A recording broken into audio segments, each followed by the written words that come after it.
আমরা on VPN চালু করে আমরা আমাদের জনপ্রিয় অ্যাপস ফেসবুক এবং মেসেঞ্জার চালাতে পারবো। প্রথমে আমাদের প্লে স্টোরে যাওয়া লাগবে, প্লে স্টোর থেকে অন ভিপিএন ডাউনলোড করা লাগবে।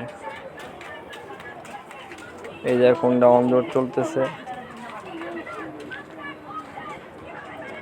ডাউনলোড হওয়ার পরে আমরা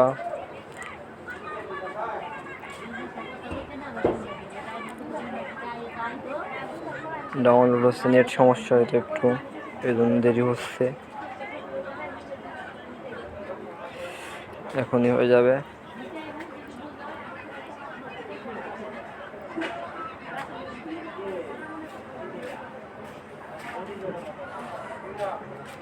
এখন অ্যাপসটি ইনস্টল করতে হবে,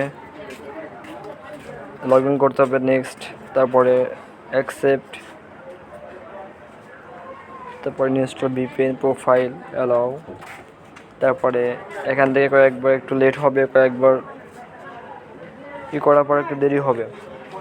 এইভাবে সহজ কানেক্টের মাধ্যমে আপনারা আপনার জনপ্রিয় অ্যাপ ফেসবুক ইউজ করতে পারবেন।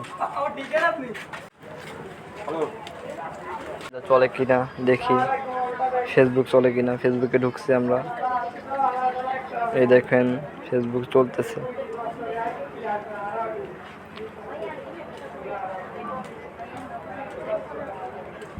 চলতেছে।